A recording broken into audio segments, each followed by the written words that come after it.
The Gemara in Brachot, Daf Zayin, page 7, side 2, brings a discussion about whether it's permissible to face wicked people.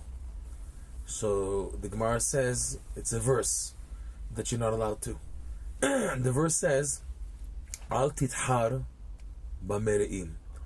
Don't try to instigate and arouse the wrath and revenge of Mereim. Mereim is like Ra, wicked people, bad people.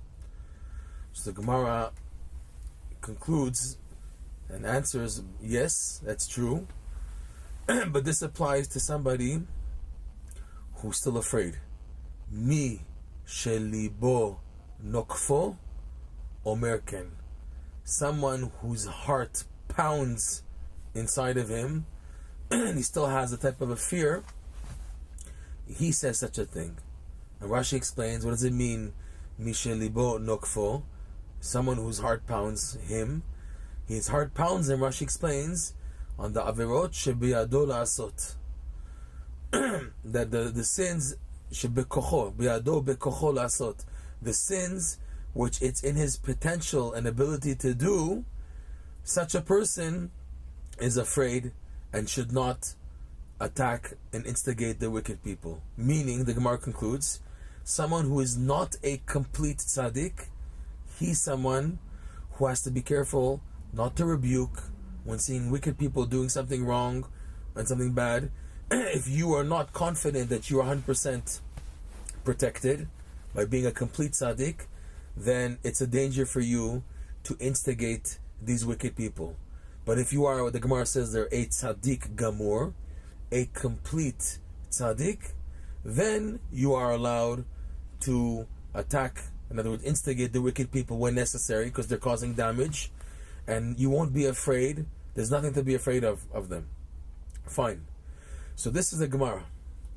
Now, Rabbi Nachman adds a dimension to this, and he says that this does not only apply to a complete tzaddik, but applies to a complete tzaddik, v'hanilvim elav, and those people who are connected to, who accompany, in other words, who are with.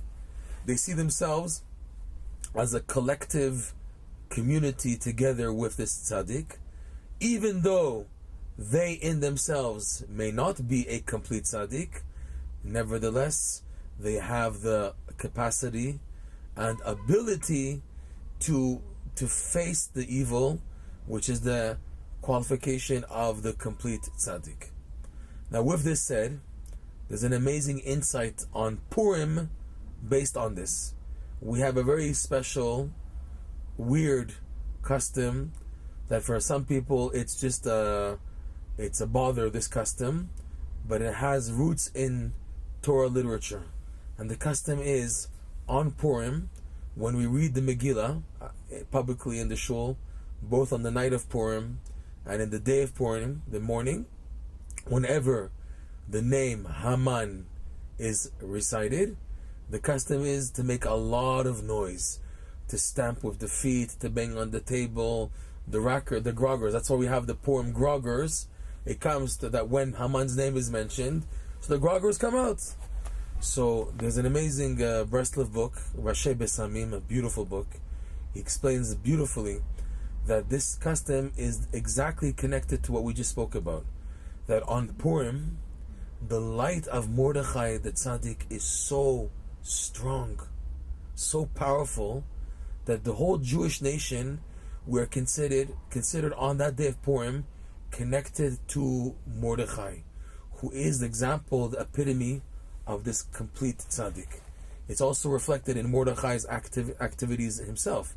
We know the story that Haman sold himself as a slave to Mordecai when they were both in a type of a dangerous situation when there was no food to eat. Mordecai had bread, Haman didn't. This is before the Purim story. Haman begged food for survival from Mordecai. Mordecai refused to give him because he said, my life comes first, I need this bread for me. And Haman said, I'll sell myself as a slave for life to you. Just save my life. Give me bread to eat. So he complied, but he wanted authorization. He wanted that this should be recorded. They had no paper, So what he had the bottom, the sole of Mordecai's shoe. He took it off, and Haman thereby sold himself off as a slave for life to Mordecai and signed on the bottom of Mordecai's shoe, and he had the bread. And afterwards, when the Purim story took place, and Haman was furious that Mordecai would not bow down, so every time Mordecai would pass by Haman and he would not bow down, not only would Mordecai not bow down, he would stick up his shoe and show the sole of his shoe where it's written that you're my slave. I'm not going to bend down to you. So we see Mordecai is this example of a complete tzaddik, not afraid to instigate the evil.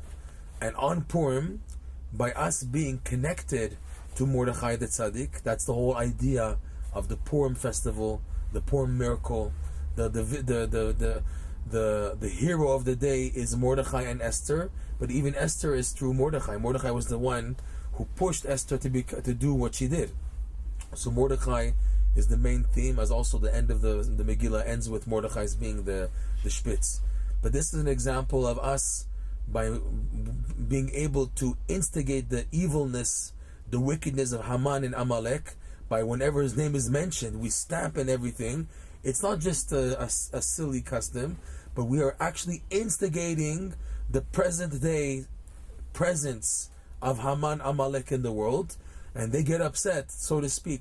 The spiritual essence of impurity of Haman, Amalek, they get upset at what we're doing, and this antagonizes them, this instigates them to want to revenge, and Purim is our day to bring them down.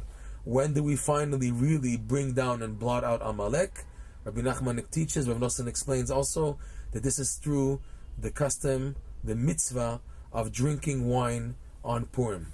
By drinking wine, which is red, the color of Edom, Esav, who is the ancestor of Haman, Haman being a descendant of Esav, who was very red, us drinking wine, preferably red wine, on Purim, is to show that we are now subduing the enemy, this one totally.